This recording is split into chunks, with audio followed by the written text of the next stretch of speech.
Welcome, wanderer, to one of the most prestigious places in Greece, the theater. I'd tell you, but I think it's best to let the actors speak for themselves. The theater was where audiences gathered to watch plays. They were the highest form of art in Greece, and people saw theater as a symbol of complete harmony between the mortal world and the divine. When you're done taking in the sights and sounds, come see me, and we'll talk more. Until then, wanderer.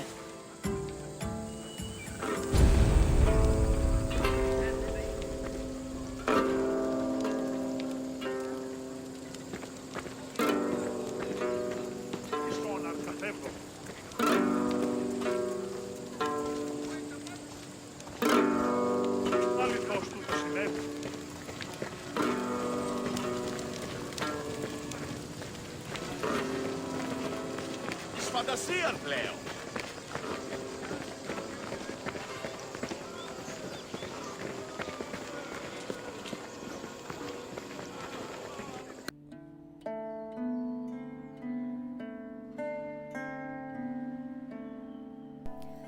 Theatre was a huge part of the Greek culture. In Athens, comedies and dramas originated from the dancing and singing performed by members of the cult of Dionysus. From there, the theatre grew rapidly in popularity, and soon a permanent space for performing and watching plays was built on the slope of the Acropolis. The theatre was also used for political events as part of Athenian democracy.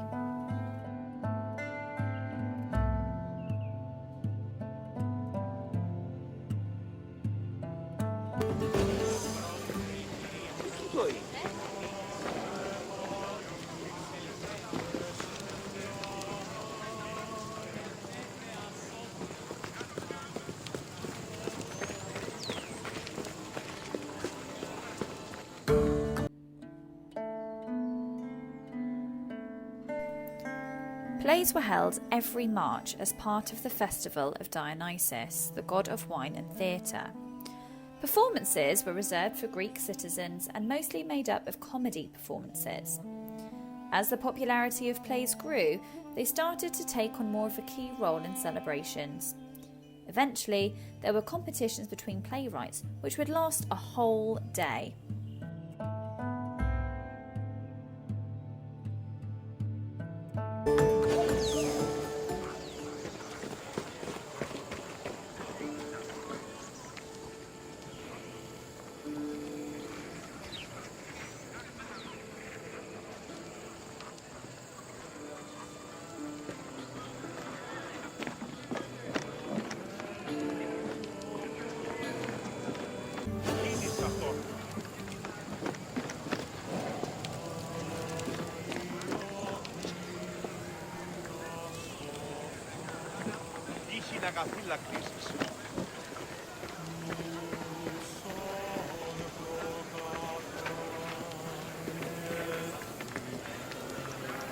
Τι να σε πάβει τούτο.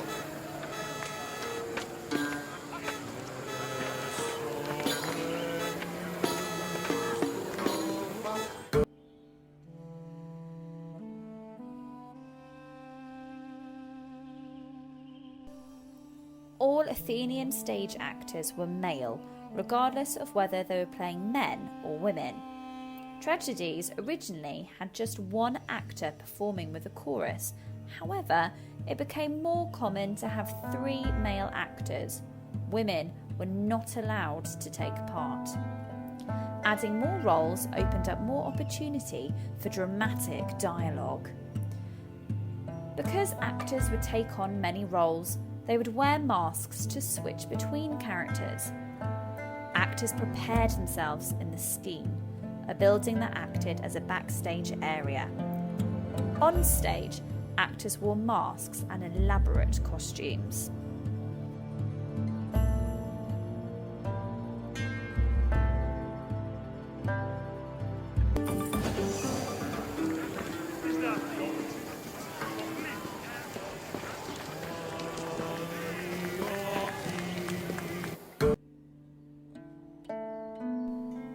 The centrepiece of the theatre was the orchestra, a large circular area that hosted the chorus. Each performance would be accompanied by a chorus, a group of men who would help narrate the story using song and movement. Their entrance and exit marked the beginning and end of a play, and they also wore masks and costumes. New costumes would be made for each play, and they were often just as impressive as the performances being given.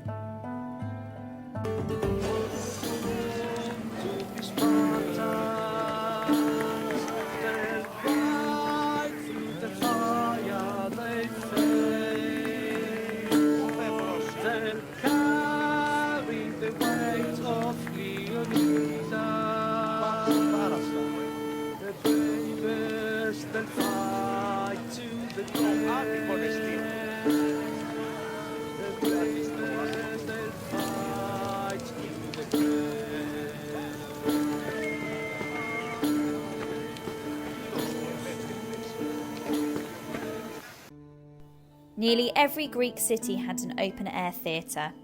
Athens' theatre could seat up to 17,000 people, and its excellent acoustics made it ideal for dramatic plays.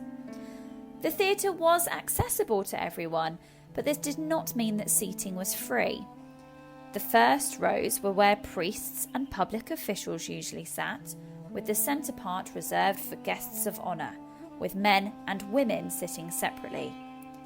The theatre audiences were emotional and noisy. During performances, they would shout, swear, and throw things, depending on their mood. Their reactions were as much of the experience of the theatre as going to watch the acting.